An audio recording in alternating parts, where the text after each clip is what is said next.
നമ്മുടെ കണ്ണുകൾക്ക് കാണാൻ കഴിയുന്നതിനുമപ്പുറം കോടിക്കണക്കിന് പ്രകാശവർഷം പരന്നു കിടക്കുന്ന ഈ മഹാപ്രപഞ്ചം അനന്തവും അമരവുമാണെന്ന് നമുക്ക് തോന്നാം. പക്ഷേ ഈ പ്രപഞ്ചം നമ്മളോട് പറയുന്നത് മറ്റൊരു കഥയാണ്. മനുഷ്യന്റെ ആയുസ് 100 വർഷമാണെങ്കിൽ നക്ഷത്രങ്ങളുടെ ആയുസ് കോടിക്കണക്കിന് വർഷങ്ങളാണ്. പക്ഷേ ജനിച്ച് എന്തിനും ഒരു അന്ത്യമുണ്ടെന്ന പ്രകൃതി നിയമം ഈ പ്രപഞ്ചത്തിനും ബാധകമാണ്. നമ്മൾ ഇന്ന് ജീവിക്കുന്നത് നക്ഷത്രങ്ങളുടെ പ്രഭയാൽ നിറഞ്ഞു നിൽക്കുന്ന ഒരു കാലഘട്ടത്തിലാണ്. ശാസ്ത്രജ്ഞന്മാർ ഇതിനെ ടെലിഫറസ് ഇറ എന്ന് വിളിക്കുന്നു. എന്നാൽ ഈ പ്രകാശം താൽക്കാലികമാണ്. നമ്മൾ ആകാശത്ത് കാണുന്ന ഓരോ നക്ഷത്രവും ഒരു മെഴുകുതിരി പോലെയാണ്. അതെപ്പോഴെങ്കിലും അണഞ്ഞു പോകും. നമ്മൾ ഇന്ന് കാണുന്ന ഈ ആകാശം, നക്ഷത്രങ്ങൾ, ഗാലക്സികൾ എല്ലാം ഒരു വലിയ നാടകത്തിന്റെ അവസാനത്തേക്ക് നീങ്ങുകയാണ്. ഇന്ന് ടോക്ക് വിത്ത് റോണിക്സിൽ നമ്മൾ കാണാൻ പോകുന്നത് പ്രപഞ്ചത്തിന്റെ ജനനത്തെക്കുറിച്ചല്ല, മറിച്ച് അതിന്റെ അവസാനത്തെക്കുറിച്ചാണ്. ഇതിനെ നമുക്ക് ദ ഗ്രാൻഡ് ഫിനാലെ എന്ന് വിളിക്കാം.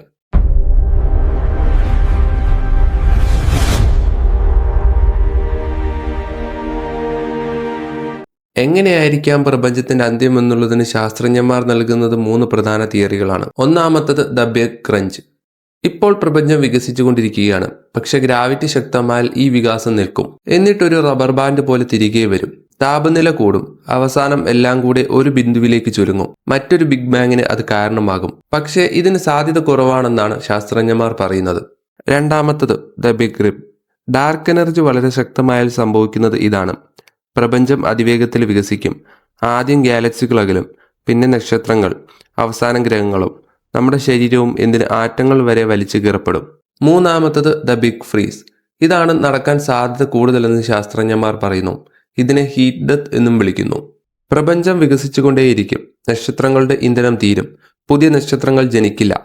ആകാശം ഇരുളും. ബാക്കിയാകുന്നത് ബ്ലാക്ക് ഹോളുകൾ മാത്രമായിരിക്കും. കോടിക്കണക്കിന് വർഷങ്ങൾ കഴിഞ്ഞ് ആ ബ്ലാക്ക് ഹോളുകൾ ബാഷ്പീകരിച്ചു പോകും. അടുത്ത 500 കോടി വർഷം. പ്രപഞ്ചത്തിന്റെ പുസ്തകത്തിൽ അതൊരു നിമിഷം മാത്രമാണ്. എന്നാൽ ഭൂമിക്ക് അത് നിർണായകമാണ്. സൂര്യൻ അതിന്റെ കേന്ദ്രത്തിലുള്ള ഹൈഡ്രജൻ ഇന്ധനം കത്തിച്ചു തീർക്കുകയാണ്. ഇന്ധനം തീർന്നു കഴിയുമ്പോൾ സൂര്യന്റെ കാതൽ ചുരുങ്ങുകയും പുറംഭാഗം ഭീമാകാരമായി വികസിക്കുകയും ചെയ്യും. സൂര്യൻ ഒരു റെഡ് ജയന്റായി മാറും. സൂര്യൻ വികസിച്ച് ബുധനെയും ശുക്രനെയും വിഴുങ്ങും. ഭൂമിയിലെ കടലുകൾ തിളച്ചുമറിയും. ചൂട് സഹിക്കാനാവാതെ അന്തരീക്ഷം ബഹിരാകാശത്തേക്ക് ചിതറിപ്പോകും. ഭൂമിയിൽ നിന്ന് ജീവന്റെ അവസാന ഗണികയും തുടച്ചു നീക്കപ്പെടും. ഒടുവിൽ സൂര്യൻ തന്റെ പുറംപാളികൾ ഒരു പുകപടലം പോലെ പുറന്തള്ളും.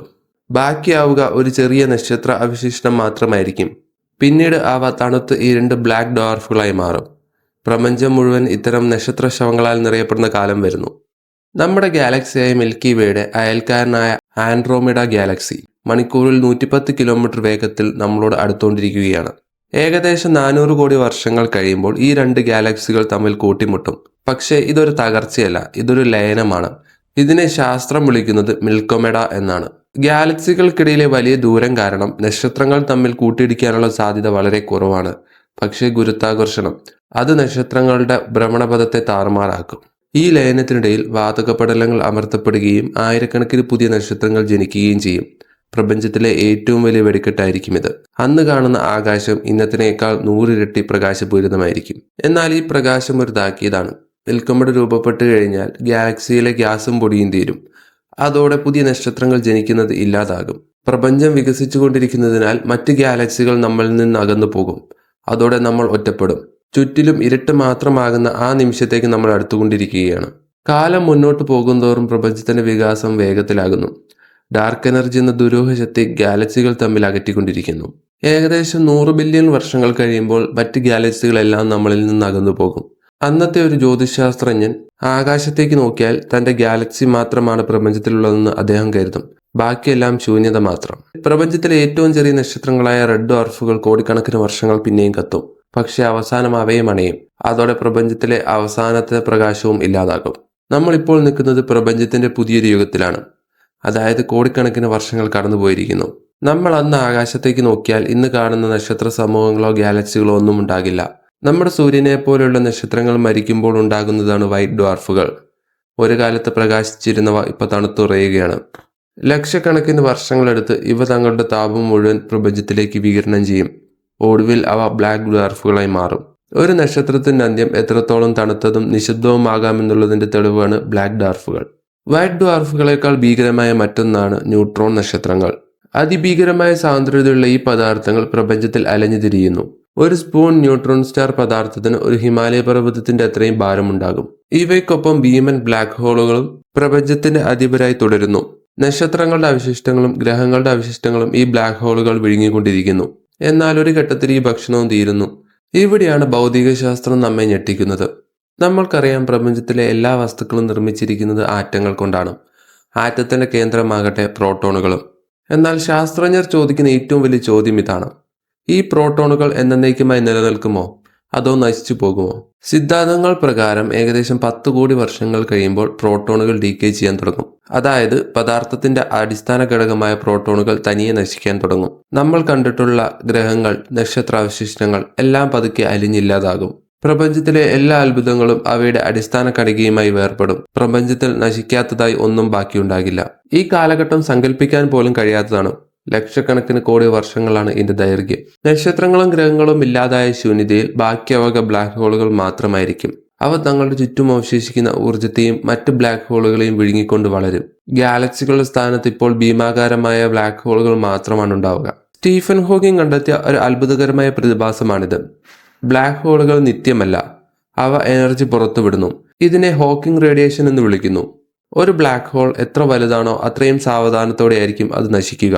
ലക്ഷക്കണക്കിന് ട്രില്യൺ വർഷങ്ങൾ നീളുന്ന ഈ പ്രക്രിയയുടെ അവസാനം ഓരോ ബ്ലാക്ക് ഹോളും ഒരു പൊട്ടിത്തെറിയോടെ അവസാനിക്കുന്നു. പ്രപഞ്ചത്തിലെ അവസാന ബ്ലാക്ക് ഹോൾ ഇല്ലാതാകുന്നതോടെ പ്രകാശത്തിന്റെ അവസാന സ്പന്ദനവും നിലയ്ക്കുന്നു. പ്രപഞ്ചത്തിലെ അവസാന ബ്ലാക്ക് ഹോളും ഹോക്കിംഗ് റേഡിയേഷൻ വഴി ബാഷ്പീകരിക്കപ്പെട്ട് ഇല്ലാതാകുമ്പോൾ പ്രപഞ്ചം അതിന്റെ അവസാനത്തെ പ്രകാശകണികയ്ക്കും സാക്ഷ്യം വഹിച്ചു കഴിഞ്ഞു. ഇനി അവിടെ നക്ഷത്രങ്ങളില്ല, ഗ്രഹങ്ങളില്ല, പ്രകാശമില്ല, ഒരു ശൂന്യത മാത്രം. ശാസ്ത്രം ഇതിനെ ഡാർക്ക് എറ എന്ന് വിളിക്കുന്നു. ഈ ഘട്ടത്തിൽ പ്രപഞ്ചം ഇലക്ട്രോണുകളുടെയും പോസിട്രോണുകളുടെയും ഫോട്ടോണുകളുടെയും ഒരു നേർത്ത മിശ്രിതമായി മാറും. പരസ്പരം കണ്ടെത്താൻ കഴിയാത്ത വിധം കോടിക്കണക്കിന് പ്രകാശവർഷം അകലെയായിരിക്കും ഓരോ കണികയും. പ്രപഞ്ചത്തിന്റെ താപനില അബ്സല്യൂട്ട് സീറോയോട് അടുക്കുന്നു. പ്രപഞ്ചത്തെ നയിക്കുന്ന ഏറ്റവും വലിയ ശക്തമായ നിയമമാണ് സെക്കൻഡ് ലോ ഓഫ് തെർമോഡൈനാമിക്സ്. ഇതനുസരിച്ച് പ്രപഞ്ചത്തിലെ ക്രമക്കേട് അഥവാ എൻട്രോപ്പി എപ്പോഴും വർദ്ധിച്ചുകൊണ്ടിരിക്കും. ഊർജം എപ്പോഴും ഉയർന്ന നിലയിൽ നിന്നും താഴ്ന്ന നിലയിലേക്ക് ഒഴുകുന്നു.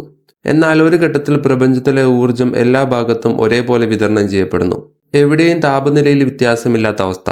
ഊർജപ്രവാഹമില്ലെങ്കിൽ ചലനമില്ല, ചലനമില്ലെങ്കിൽ പ്രവൃത്തിയുമില്ല. പ്രപഞ്ചം അതിന്റെ പരമാവധി എൻട്രോപ്പിയിലെത്തുന്നു. ഇതിനെയാണ് നമ്മൾ ഹീറ്റ് ഡെത്ത് എന്ന് വിളിക്കുന്നത്. നമ്മൾ സമയം കണക്കാക്കുന്നത് മാറ്റങ്ങളിലൂടെയാണ്. സൂര്യന്റെ ഉദയവും അസ്തമയവും നക്ഷത്രങ്ങളുടെ സ്ഥാനമാറ്റങ്ങളും ഇവയെല്ലാമാണ് സമയത്തിന് അർത്ഥം നൽകുന്നത്. എന്നാൽ ഒന്നും സംഭവിക്കാത്ത, മാറ്റമില്ലാത്ത ഈ അവസ്ഥയിൽ സമയത്തിന് എന്ത് പ്രസക്തിയാണുള്ളത്? ഭൗതികശാസ്ത്രപരമായി പറഞ്ഞാൽ മാറ്റമില്ലാത്ത, ചലനമില്ലാത്ത ഒരവസ്ഥയിൽ സമയം നിശ്ചലമാണ്. പ്രപഞ്ചത്തിന്റെ ചരിത്രത്തിൽ ജീവന്റെയും മനുഷ്യന്റെയും സാന്നിധ്യം എന്ന് പറയുന്നത് വെറും ഒരു നിമിഷം മാത്രമാണ്. നമ്മൾ കണ്ട നക്ഷത്രങ്ങളും ഗാലക്സികളും ഒരു സ്വപ്നം പോലെ മാഞ്ഞു പോയിരിക്കുന്നു. പക്ഷേ ആ നിമിഷം വരെ പ്രപഞ്ചത്തിനെ നോക്കി അത്ഭുതപ്പെടാൻ നമുക്ക് കഴിഞ്ഞു എന്നതാണ് മനുഷ്യവംശത്തിന്റെ ഏറ്റവും വലിയ വിജയം. നമ്മുടെ അറിവ് വെച്ച് നോക്കുമ്പോൾ കോടിക്കണക്കിന് നക്ഷത്ര സമൂഹങ്ങൾ പരസ്പരം അകന്നു മാറിക്കൊണ്ടിരിക്കുന്ന ഒരു മഹാശൂന്യതയിലേക്കാണ് പ്രപഞ്ചം വരുന്നത്. ഇത് കേൾക്കുമ്പോൾ ഇപ്പോൾ തന്നെ ഭൂമി അവസാനിക്കുമെന്ന് തോന്നുന്നുണ്ടോ? ഇത് നടക്കാൻ ട്രില്യൺ കണക്കിന് വർഷങ്ങളെടുക്കും. അപ്പോഴേക്കും ഇവിടെ നിന്നും നാം മറ്റൊരു പ്രപഞ്ചത്തിലേക്ക് പോകാനുള്ള സാങ്കേതികവിദ്യ കണ്ടെത്തിയേക്കാം. നിങ്ങൾക്ക് എന്തു തോന്നുന്നു? നിങ്ങളുടെ അഭിപ്രായങ്ങൾ കമന്റ് ചെയ്യുക. ഇത്തരം നിഗൂഢത നിറഞ്ഞതും ചിന്തിപ്പിക്കുന്നതുമായ മറ്റൊരു വീഡിയോയിൽ കാണുന്നതുവരെ it's me I window signing of.